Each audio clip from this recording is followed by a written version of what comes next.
नमस्कार, आप देख रहे हैं वीएनएम टीवी न्यूज स्टूडियो से। मैं हूं सपना। देश दुनिया शहर जिले से कौन सी है अहम और खास खबरें विस्तार से देखें उससे पहले नजर आज की सुर्खियों पर। आइए देखते हैं आज की वीएनएम हेडलाइंस।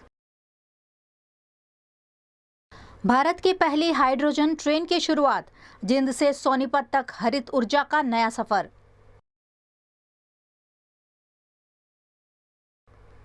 गुजरात में एटीएस की बड़ी कार्यवाही, जैश ए मोहम्मद के 5 आतंकी गिरफ्तार। वडोदरा के प्रतापनगर रेलवे स्टेशन का पीएम के हाथों वर्चुअल उद्घाटन, अमृत भारत योजना अंतर्गत रीडेवलपमेंट।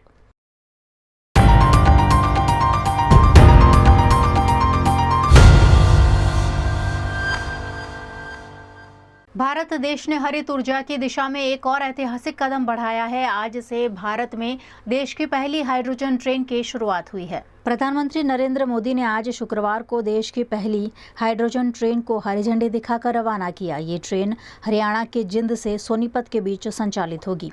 इस उपलब्धि के साथ भारत जर्मनी, फ्रांस, स्वीडन और चीन के बाद हाइड्रोजन ट्रेन चलाने वाला दुनिया का 5वां देश बन गया है। 10 कोच वाली ये ट्रेन 89 किलोमीटर की दूरी तय करेगी। अधिकतम 75 किलोमीटर प्रति घंटे की रफ्तार से चलने वाली ये ट्रेन 14 स्टेशनों पर रुकेगी और लगभग 2 घंटे में सफर पूरा करेगी।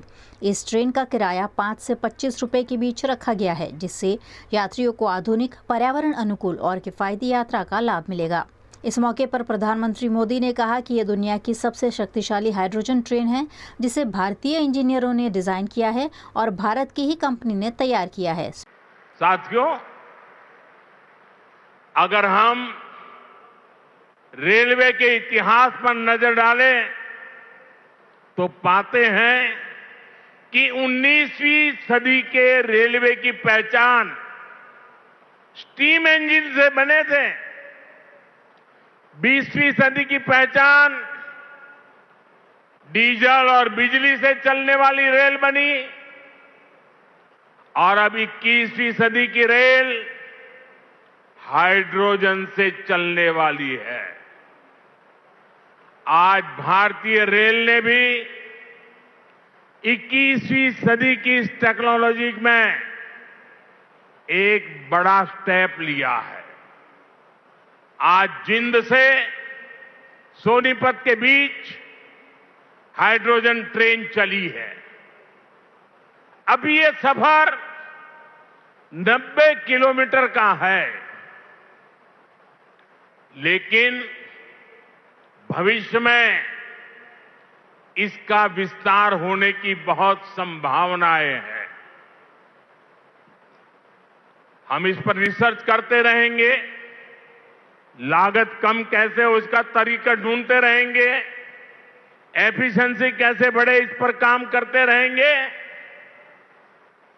और बड़ी जांच पड़ताल करते करते एक के बाद एक कदम उठाते जाएंगे।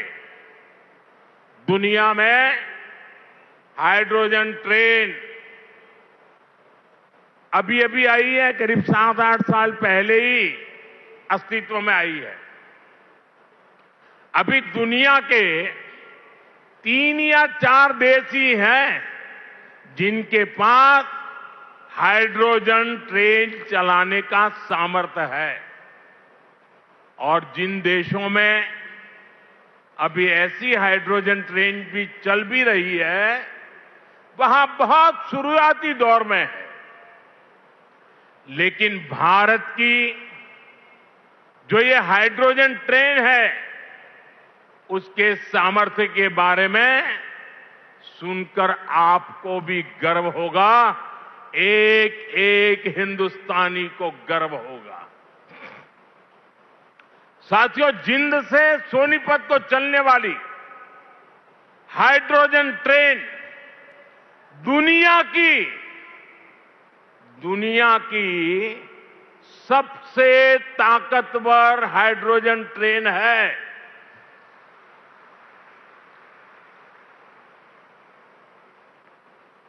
ये हाइड्रोजन ट्रेन 3200 हॉर्स पावर की है, 3200 हॉर्स पावर। और सबसे ताकतवर ही नहीं, भारत की हाइड्रोजन ट्रेन सबसे लंबी भी है। दुनिया में जहां हाइड्रोजन ट्रेन चल रही है वो 3 या 4 कोच वाली है और भारत ने पहली बार में सीधे 10 कोच वाली हाइड्रोजन ट्रेन चलाकर दुनिया में अपना झंडा गाड़ दिया है। गुजरात से आतंक के खिलाफ बड़ी कार्यवाही की खबर सामने आई है। एटीएस ने जैश ए मोहम्मद से जुड़े 5 और संदिग्धों को गिरफ्तार किया है। गुजरात एटीएस ने जैश ए मोहम्मद से जुड़े नेटवर्क पर एक और बड़ी कार्यवाही करते हुए 5 और संदिग्धों को गिरफ्तार किया है। इससे पहले 8 लोगों की गिरफ्तारी हो चुकी है। जांच के दौरान पाटन के सिद्धपुर के खाड़ियास गांव के एक मदरसे का भी निरीक्षण किया गया। હવે આ જે બનાવ બન્યો છે એ હકીકતની અંદર અમારી સમાજની અંદર આ પહેલી વખતનો બનાવ અને આ જે બન્યો છે એનાથી અમને પૂરેપૂરો આઘાત પણ છે અને હકીકત જો કદાચ આ દેશના વિરોધની અંદર પ્રવૃત્તિ કરતા હોય તો સમાજ પણ એવું કહે છે, અમે પણ એવું કહીએ છીએ કે સજા થવી જોઈએ। પણ મારી બાજુમાં રહેતા હોય ત્યારે હું એટલું કહી શકું છું, જન્મ અહીંયા થયો પણ કોઈ દિવસે મેં આ છોકરાને જે છે ને એવી પ્રવૃત્તિ કરતા મેં જોયો નથી અને એની ચાલ ચલગત પ્રમાણે જે છે ને હું કોઈ દિવસે ના વિચાર કરી શકું અને આ જે આર્યો બનાવ બન્યો આ દીકરાની બાબતમાં હું પોતે આઘાતમાં છું, કારણ કે મારા પડોશમાં રહે છે, એક દીવાર છે, એટલે મને પૂરેપૂરો આઘાત। મકસદ તો એવો ના હોય, મતલબ તો એ ના હોય અને આવી પ્રવૃત્તિ થાય એ બાબતમાં ઈરાદો બી કોઈ પણ ના રાખે અને હું અહીંયા ગામનો આગેવાન તરીકે હું અને જો કદાચ એ ઈરાદાથી એ લોકો કરવા માંગે તો પણ હું પાયો ના નાખવા દઉં, એટલું તો ઉપરવાળાનો કરમ છે। પણ જે અત્યારે હાલ થયું એ બાબતનો અમને આઘાત છે કે જો અમારા જ ગામની અંદર મારા જ જે છે ને સંસ્થા હોય ને સંસ્થાની અંદર આ બનાવ બને તો ખરેખરની અંદર અમારી જવાબદારી જે છે ને એ રીતે બને છે અને એ જવાબદારીમાં અમે થોડા નિષ્ફળ પણ કહેવાય। एटीएस के अनुसार गिरफ्तार आरोपियों के तार पहले पकड़े गए संदिग्धों से जुड़े मिले हैं। जांच एजेंसियों का दावा है कि आरोपी विस्फोटक तैयार करने और उसके परीक्षण की साजिश में शामिल थे। फिलहाल एटीएस पूरे नेटवर्क और उससे जुड़े लोगों की भूमिका की गहन जांच कर रही है। इस मामले संदिग्ध आरोपी के पिता ने अगर उनका बेटा देशद्रोही हो तो उसे कड़ी से कड़ी सजा देने की मांग की है। સોમવારના દિવસે શકની વજહથી મારા છોકરાના એટીએસ વાળા લઈ ગયા હતા અમદાવાદથી। પછી એમનો ફોન આવ્યો બીજા દિવસે કે તમે છોકરાને મળવા આવી શકો છો। તો હું એટીએસની ઓફિસે ગયો તો છોકરાને લઈને સાહેબ હાજર થયા અને પૂછ્યું કે ભાઈ આનો શું ગુનો છે। તો એને કીધું કે હું એને ફટાકડા કે બમ જે સાહેબ બમ કહેતા હતા પણ અમારા અમે તો ફટાકડા જ છે કે ધાબા પર ટ્રાય કરતો, પણ અમે કોઈ દિવસ આવું જોયું નથી। પૂછતા કે ભાઈ તું આ શું કરે છે, કંઈ નહીં કે આ તો રમે તો કરું છું, એવી વસ્તુ હતી। બરાબર, હવે એની તપાસ થઈ રહી છે। અગર મારો છોકરો દેશદ્રોહી મિજાજ રાખતો હોય ને આવું કામ એ દેશના ખિલાફનું કામ કરતો હોય તો હું એમ કહું કે જે સજા થવી જોઈએ થાય, એના સાથે અમે સહમત નથી।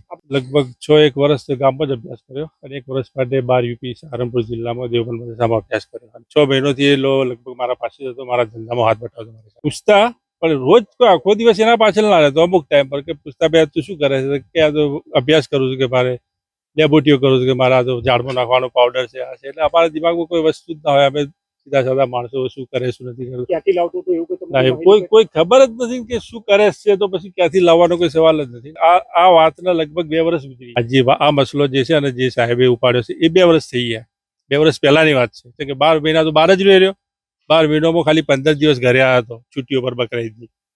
પછી 6 મહિનાથી તો મારા જોડે જ છે, ધંધામાં મારા હાથી જ છે, એટલે એ 1.5-2 વર્ષ પહેલાની વાત છે। હવે એ તો ઉપર कोई શું હોય શું ના હોય, વરસાદ આવે કોઈ સાફ सफाई થાય, हमारे दिमाग में तो निकली जाए બધું। गुजरात के वडोदरा में प्रतापनगर रेलवे स्टेशन को केंद्र सरकार की अमृत भारत स्टेशन योजना के तहत आधुनिक रूप दिया गया है, जिसका प्रधानमंत्री नरेंद्र मोदी ने वर्चुअल उद्घाटन किया। वडोदरा का प्रतापनगर रेलवे स्टेशन अब एक आधुनिक सैटेलाइट रेलवे स्टेशन के रूप में विकसित हो चुका है। स्टेशन पर नए प्लेटफॉर्म, आधुनिक वेटिंग रूम, पीने का शुद्ध पानी, आधुनिक शौचालय और दिव्यांग यात्रियों के लिए विशेष सुविधाएं उपलब्ध कराई गई है। स्टेशन की सुंदरता बढ़ाने के साथ सुरक्षा व्यवस्था भी मजबूत की गई है। इस पर रेलवे अधिकारियों का कहना है कि इस आधुनिक स्टेशन से यात्रियों को बेहतर, सुरक्षित और आरामदायक यात्रा का अनुभव मिलेगा। साथ ही स्थानीय व्यापार और पर्यटन को भी बढ़ावा मिलेगा। भक्ति, संस्कृति और उत्साह, कुछ ऐसा ही मनमोहक नज़ारा देखने मिला Baroda high school ONGC morning shift में, जहां नन्हे मुन्ने बच्चों ने पूरे श्रद्धाभाव के साथ भगवान जगन्नाथ की रथ यात्रा का पर्व मनाया। वडोदरा की बड़ौदा हाई स्कूल ओएनजीसी की मॉर्निंग शिफ्ट में छोटे छोटे बच्चों में भी रथ यात्रा की धूम देखी गई। जूनियर केजी से लेकर बाल वाटिका तक के विद्यार्थियों ने भगवान जगन्नाथ, बलभद्र और माता सुभद्रा का स्वरूप धारण कर रथ यात्रा निकाली। पूरे विद्यालय परिसर में जय जगन्नाथ के जयकारों और भक्ति का माहौल छा गया। रथ यात्रा के बाद बच्चों को प्रोजेक्टर के माध्यम से भगवान जगन्नाथ की प्रेरणादायक कथा दिखाई गई, जिससे उन्हें इस पावन पर्व का धार्मिक और सांस्कृतिक महत्व समझने का अवसर मिला। इतना ही नहीं, विद्यालय के विद्यार्थियों ने ओएनजीसी परिसर में कर्मचारियों द्वारा आयोजित भव्य रथ यात्रा में भी पारंपरिक वेशभूषा में भाग लेकर उत्सव की शोभा बढ़ाई। इस आयोजन ने बच्चों को भारतीय संस्कृति, एकता, आस्था और परंपराओं का संदेश दिया।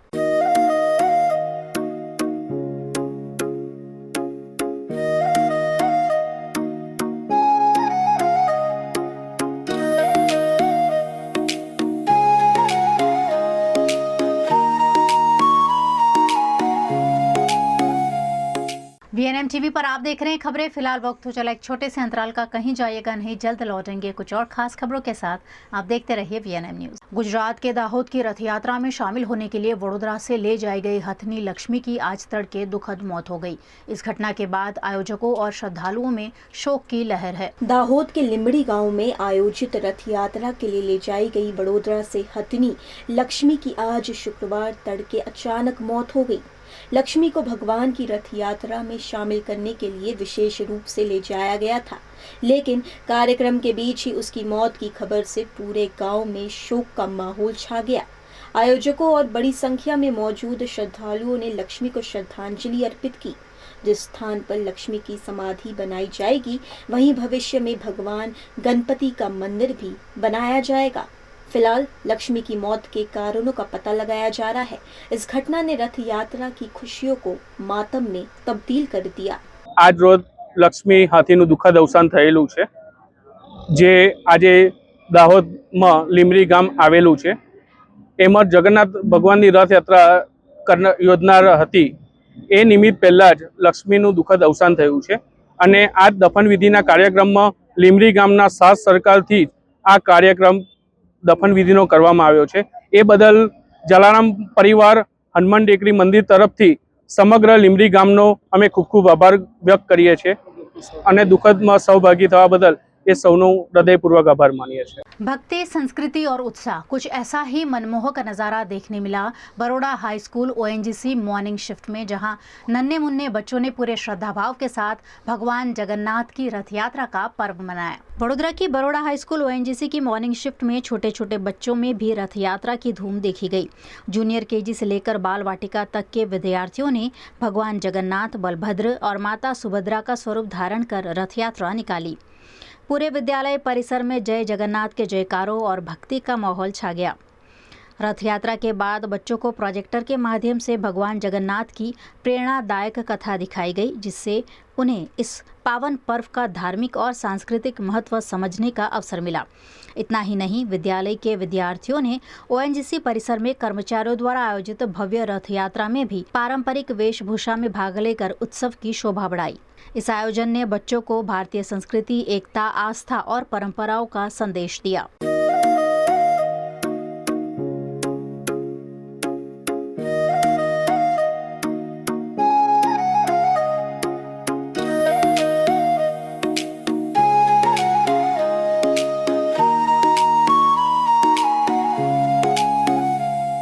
ईरान पर अमेरिकी एयर स्ट्राइक के बीच भारत के लिए एक बड़ी चिंता की खबर सामने आई है। अमेरिकी हमले में भारत के निवेश वाले चाबहार पोर्ट का कंट्रोल टावर क्षतिग्रस्त हुआ है। अमेरिका ने शुक्रवार को लगातार छठी रात ईरान पर एयर स्ट्राइक की। इस दौरान भारत के निवेश वाले चाबहार पोर्ट को भी निशाना बनाया गया। हमले में पोर्ट के कंट्रोल टावर को नुकसान पहुंचा है। अमेरिकी रक्षा मंत्री पीट हेगसेट ने कंट्रोल टावर के क्षतिग्रस्त होने की तस्वीर भी शेयर की है। ईरानी समाचार एजेंसी महर ने चाबहार पोर्ट और कंट्रोल टावर की अमेरिकी हमले की पुष्टि की है। पिछले एक हफ्ते में इस टावर पर यह तीसरा हमला है। अमेरिकी सेंट्रल कमांड सेंटकॉम ने बताया कि फाइटर जेट, ड्रोन और युद्धपोतों से ईरान के कई सैन्य ठिकानों पर हमला किया गया। सेंटकॉम ने कहा कि हमलों में तटीय निगरानी केंद्र, एयर डिफेंस सिस्टम, सैन्य लॉजिस्टिक और समुद्री सैन्य ठिकानों को निशाना बनाया गया। चाबहार पोर्ट भारत के लिए रणनीतिक रूप से अहम है। भारत ने इसके विकास में निवेश किया है और इसका संचालन भारतीय company India ports global limited (IPGL) कर रही है। ये बंदरगाह भारत को पाकिस्तान को बाईपास कर अफगानिस्तान और मध्य एशिया तक व्यापारिक पहुंच उपलब्ध कराता है। उत्तर प्रदेश के मुख्यमंत्री योगी आदित्यनाथ आज बिजनौर दौरे पर रहे, जहां उन्होंने 1003 करोड़ रुपए की विकास परियोजनाओं का लोकार्पण और शिलान्यास किया। यूपी के बिजनौर के वर्धमान डिग्री कॉलेज में आयोजित कार्यक्रम में मुख्यमंत्री ने 1003 करोड़ रुपए की विकास परियोजनाओं का लोकार्पण और शिलान्यास करते हुए कहा कि अब प्रदेश में विकास की दिशा जनता के जनप्रतिनिधि तय करते हैं। मुख्यमंत्री ने गन्ना किसानों को समय पर भुगतान, मेडिकल कॉलेज, हाईवे और रेलवे जैसी सुविधाओं का उल्लेख करते हुए प्रदेश सरकार की उपलब्धियां गिनाई। उन्होंने कहा कि उत्तर प्रदेश अब दंगा और कर्फ्यू मुक्त प्रदेश बन चुका है। गन्ने की मिठास के लिए विख्यात हमारा बिजनौर कितना समृद्धशाली है। आज बिजनौर के विकास को देख करके हम लोगों को आनंद की अनुभूति होती है। आज क्या नहीं है बिजनौर में? हाईवे भी है, रेलवे भी है, मेडिकल कॉलेज भी है, गन्ना किसानों को गन्ना मूल्य का भुगतान भी हो रहा है। और जिसको ये विकास दिखाई नहीं देता है, तो मैंने यहाँ के प्रभारी मंत्री से कहा है कि उन लोगों को यहाँ का लेपर्ड भी उनको देकर लेकर के चले जाओ, उन तक पहुंचवा दो। यानी बिजनौर ने संघर्ष की एक नई गाथा को लिख करके विकास की यात्रा को तय किया है। लकड़ी की कारीगरी कैसे होती है, नगीना के कारीगरों ने दुनिया के सामने अपने हाथ के हुनर का लोहा मनवाया है। इस मौके पर लाभार्थियों ने कहा कि सरकार की योजनाओं का लाभ अब पूरी पारदर्शिता के साथ सीधे जरूरतमंदों तक पहुंच रहा है। राष्ट्रीय ग्रामीण आजीविका से जुड़ी हुई स्वयं सहायता समूह से, मेरे समूह का नाम दुर्गा स्वयं सहायता समूह है। मैंने 1133 समूहों का CCL डिसबर्समेंट कराया था, जिसकी धनराशि 11 करोड़ उनके खातों में हमने भुगतान कर दी गई है। जिस धनराशि से हमारी समूह की दीदियाँ अपना रोजगार करके अपनी आजीविका को बढ़ावा दे सकती हैं। ये बहुत ही महत्वाकांक्षी योजना हमारे योगी जी के द्वारा है कि महिलाओं को रोजगार सर्पण करा रहे हैं, जिससे हमारी महिलाएं आत्मसम्मान से प्रसिद्ध हो रही हैं। VNM TV पर आप देख रहे हैं खबरें। फिलहाल वक्त हो चला एक छोटे से अंतराल का, कहीं जाइएगा नहीं, जल्द लौटेंगे कुछ और खास खबरों के साथ। आप देखते रहिए VNM न्यूज। क्या आप अपने सपनों का घर, दुकान या प्लॉट किफायती कीमतों पर खरीदना चाहते हैं? तो आपके लिए सुनहरा मौका लेकर आया है बैंक ऑफ बड़ौदा का ऑक्शन मेला। 18 जुलाई 2026 शनिवार सुबह 11 बजे से शाम 5 बजे तक एक ही जगह पर 119 प्रॉपर्टीज इन ऑक्शन। सभी प्रॉपर्टीज की जानकारी, फोटो, वीडियो, एक्सपर्ट की सलाह और इजी परचेज प्रोसेस, सभी चीजों के लिए वन स्टॉप डेस्टिनेशन। आइए और अपने सपनों की प्रॉपर्टी पसंद कीजिए। Auction facilitation centre, conference hall, bank of Baroda, 5th floor, Suraj plaza 3, Sayajiganj, Vadodara. अधिक जानकारी के लिए संपर्क करें 63570 14005।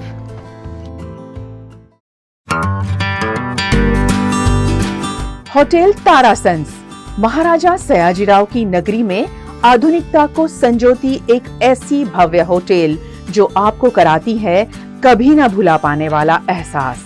तारास किचन के डाइनिंग में आपको मिलता है अलग अलग क्यूजिन्स का delicious pure veg taste. Tara's Country Cafe में फ्रेंड्स और फैमिली के साथ बिताए पल आपको करते हैं तरोताजा। तारास बेकरी बाइट्स की हर एक बाइट आपके टेस्ट बड को करती है सेटिस्फाइड। तारासंस में वैकेशन मनाना हो या स्टेकेशन, आधुनिक लाइफस्टाइल को फुलफिल करता है एक बेहतरीन अनुभव। छोटी बड़ी पार्टी हो या सगाई शादी जैसे बड़े मौके, बिजनेस मीटिंग हो या करनी है कोई इवेंट, तारासंस के अलग अलग कैपेसिटी के बैंक्वेट आपके खास मौके को बनाते हैं बेहद शानदार। Hotel Tarasons behind Yash complex, Geri road, near Sundaram Nagar, Gotri road, Vadodara. V&M Foundation, transforming lives, empowering communities. Inspired by the late Shri A.D. Vyas's life journey, the V&M Foundation was established in 2018, dedicating and making a positive and enduring impact on lives of individual and community. V&M Foundation is working on issues that can improve the society today and tomorrow. Health and education, environmental wellness, inclusion, women empowerment, sports, art and culture. Collaborate with us. Sponsor a project through an annual CSR fund. Support activities and events for community welfare. Elevate your brand through annual association with V&M Foundation. Volunteer your time and skill. Donate now and claim an 80G tax exemption. V&M Foundation is registered under Section 80G of the Income Tax Act. V&M Foundation, transforming lives, empowering communities. For more details, contact 918738 72606 or 919879 572606। Gujarat ATS ने आतंकी संगठन जैश ए मोहम्मद के खिलाफ बड़ी कार्यवाही करते हुए 5 और संदिग्ध आतंकियों को गिरफ्तार किया है। इससे पहले भी 8 संदिग्धों की गिरफ्तारी हो चुकी है। जांच एजेंसियां पूरे नेटवर्क की कड़ियां जोड़ने में जुटी हुई है। गुजरात एटीएस की बड़ी कार्यवाही में पाटन के सिद्धपुर के खड़ी गांव निवासी मोहम्मद अयूब सुनसरा को हिरासत में लिया गया। जानकारी के मुताबिक वह पहले करीब 5 सालों तक खाड़ियासण के मदरसे में रहा और बाद में भरूच के माटलीवाला मदरसे में पढ़ाई कर रहा था, जहां से एटीएस ने उसे गिरफ्तार किया। गिरफ्तारी से 2 दिन पहले एटीएस की टीम खड़ी गांव पहुंची थी। टीम ने मोहम्मद अयूब के घर पर तलाशी ली और परिवार के सदस्यों से पूछताछ की। परिजनों का कहना है कि मदरसे में मोबाइल फ़ोन रखने पर रोक थी। जब मोहम्मद के पास मोबाइल मिला तो उसके पिता ने वो मोबाइल अपने पास रख लिया था। आज 10 દિવસ પહેલા અમે ફોન માર્યો ભાઈને, તો ભાઈનું કેવું મને કોઈ જાતની ખબર નથી, હું કોઈ વસ્તુ જાણતો પણ નથી અને હું અમુક સૌ પણ નહીં, એટલે ભાઈ કર્યાસન ભરતો હતો એટલે મેં એટલા માટે એને પૂછવામાં આવ્યું હતું કે તારું કોઈ હોય તો કે ભાઈ કોઈ ચીજ છે નહીં, અમે કોઈ વસ્તુ જાણતા નથી, બરાબર। પછી માટલીવાળા મદરસામાં ભણતો એના પાસે મોબાઈલ અમે તો અહીંથી ભણવા મોકલ્યો તો મોબાઈલ અમે એના પાસેથી લઈ લીધો, બરાબર, વેચી નાખ્યો। બધું અમે એટલા માટે કરી નાખ્યું કે અમે એકદમ નિર્દોષ માણસ છીએ, બરાબર સાહેબ। ત્યાંથી માટલીવાળા મદરસામાંથી લઈ જાય એના પછી 24 કલાક પછી અમને ખબર જ પડી કે મોહમ્મદભાઈને પૂછતાછ માટે લાયા છે। સાહેબો એટીએસના સાહેબો અમારા ઘરે પરમ દાડે આવ્યા હતા અને બેઠા હતા, 2 કલાક વાતચીત થઈ। અમારે સાહેબોને કીધું કોઈ છે નહીં, પૂછતાછ માટે લાયેલા છીએ, પૂછતાછ કરીને 2-4 દિવસ છેડી છોડી દેશો અમે। આ વાત અમારાથી સાહેબોને કરી અને અમારા ઘરથી આવીને જ્યાં કે કોઈ વસ્તુ નહીં, કોઈ છે નહીં, અમે મોહમ્મદભાઈને પૂછતાછ કરીને છોડી દેશો। અને એ શંકાએ પછી મારા પર ફોન આવ્યો કે આ કન્ડિશન છે કે કડી કોર્ટમાં હાજર કરવાના છે। આવી વાત થઈ, એનાથી અમને કોઈ વસ્તુ જાણતા નથી, મોહમ્મદભાઈથી અમારે કોઈ વાતચીત છે નહીં અને મોહમ્મદભાઈને શું કર્યું એ અમને કોઈ વસ્તુની ખબર છે નહીં સાહેબ। एटीएस के अनुसार सिद्धपुर तालुका के खाड़ियासन, चाटवाड़ा और खड़ी गांव से 5 संदिग्धों को गिरफ्तार किया गया है। शुरुआती जांच में इनके पाकिस्तान के आतंकी संगठन जैश ए मोहम्मद से जुड़े होने की बात सामने आई है। एजेंसियां अब इनके नेटवर्क और अन्य संभावित संपर्कों की गहन जांच कर रही है। गुजरात के वडोदरा जिला के सावली में एक सनसनीखेज वारदात सामने आई, जहां एक युवक ने निजी रिवॉल्वर से खुद को ही गोली मारकर आत्महत्या की कोशिश की। वडोदरा के सावली में निरमा कैनाल के पास एक युवक ने कथित तौर पर निजी रिवॉल्वर से खुद को गोली मारकर आत्महत्या का प्रयास किया। बताया जा रहा है कि गोली चलाने के बाद युवक ने रिवॉल्वर कैनाल में फेंक दी। इसके बाद वो घायल अवस्था में सड़क पर तड़पता मिला, जहां पुलिस ने उसे बरामद किया। घायल युवक की पहचान रणजीत चौधरी के रूप में हुई है, जो मूल रूप से उत्तर प्रदेश का रहने वाला है और वर्तमान में मंजूसर में रहता है। प्राथमिक जांच में सामने आया है कि घरेलू कलह के चलते उसने ये कदम उठाया हो सकता है। गंभीर रूप से घायल युवक को तत्काल वडोदरा के सयाजी हॉस्पिटल में भर्ती कराया गया है। घटना की सूचना मिलते ही मंजूसर पुलिस के साथ एलसीबी और एसओजी की टीमें मौके पर पहुंच गई। पुलिस मामले की हर पहलू से जांच कर रही है। आत्महत्या का प्रयास करने वाला रणजीत उत्तर प्रदेश का निवासी है और उसने नंदिनी नामक लड़की से प्रेम विवाह किया था, लेकिन नंदिनी के साथ हुई कुछ गड़बड़ी के चलते सुसाइड नोट लिखकर रणजीत ने आत्महत्या की कोशिश की है, ऐसी बातें सामने आ रही है।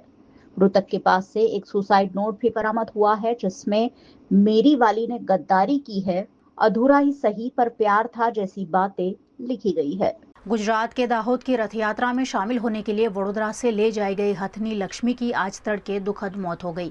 इस घटना के बाद आयोजकों और श्रद्धालुओं में शोक की लहर है। दाहोद के लिमड़ी गांव में आयोजित रथ यात्रा के लिए ले जाई गई वडोदरा से हथनी लक्ष्मी की आज शुक्रवार तड़के अचानक मौत हो गई।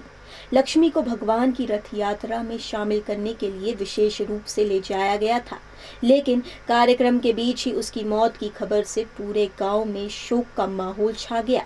आयोजकों और बड़ी संख्या में मौजूद श्रद्धालुओं ने लक्ष्मी को श्रद्धांजलि अर्पित की।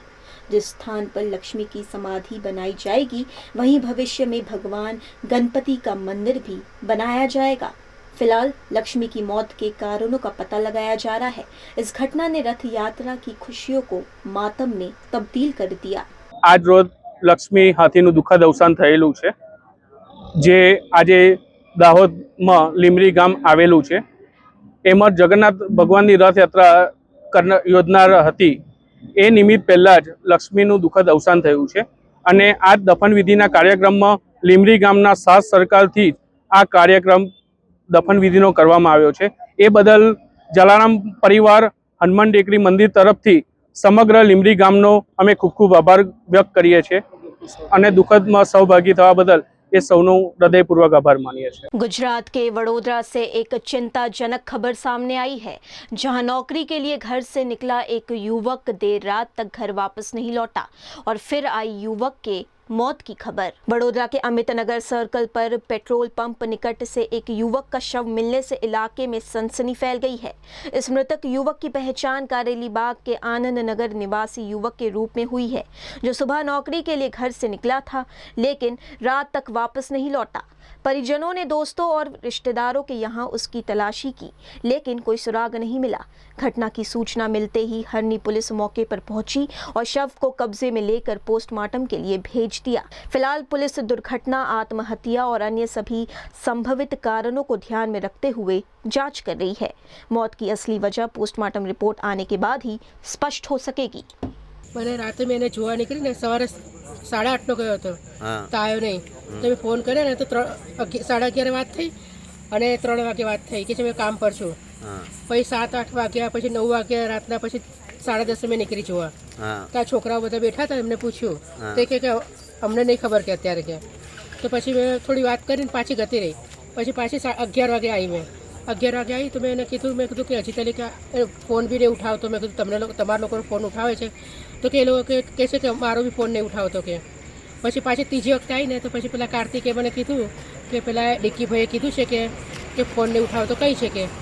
તો પછી કે અમે લોકો ગોતવા જઈએ છીએ કે એને કે અમારો બી ફોન નહીં ઉઠાવતો.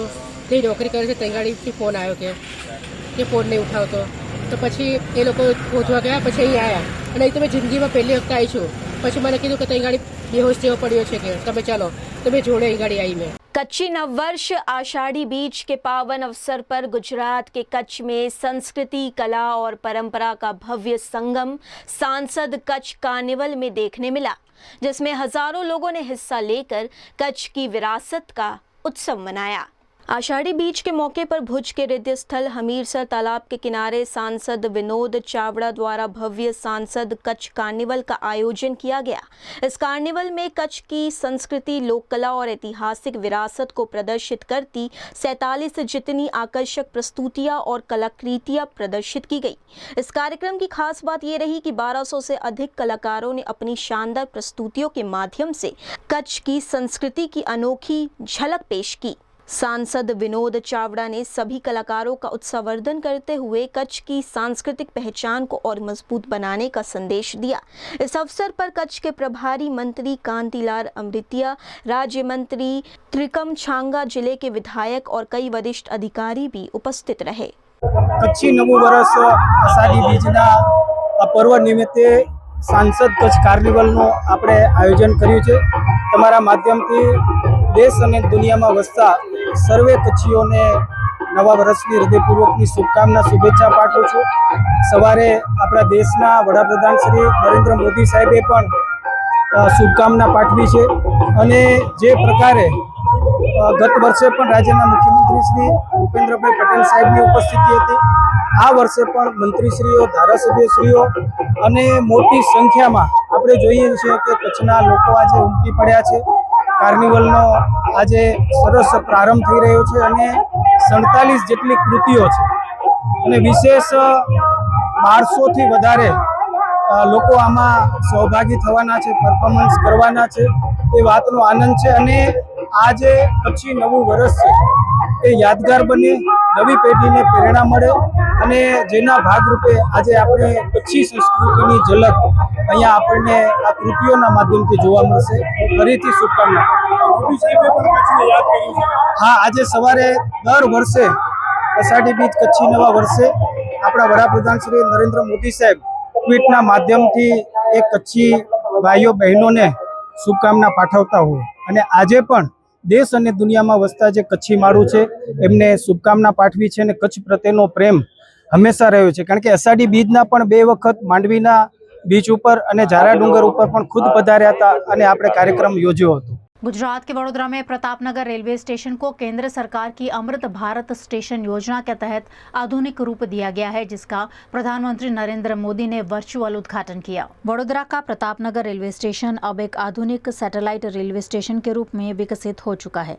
स्टेशन पर नए प्लेटफॉर्म, आधुनिक वेटिंग रूम, पीने का शुद्ध पानी, आधुनिक शौचालय और दिव्यांग यात्रियों के लिए विशेष सुविधाएं उपलब्ध कराई गई है. स्टेशन की सुंदरता बढ़ाने के साथ सुरक्षा व्यवस्था भी मजबूत की गई है. इस पर रेलवे अधिकारियों का कहना है कि इस आधुनिक स्टेशन से यात्रियों को बेहतर, सुरक्षित और आरामदायक यात्रा का अनुभव मिलेगा. साथ ही स्थानीय व्यापार और पर्यटन को भी बढ़ावा मिलेगा.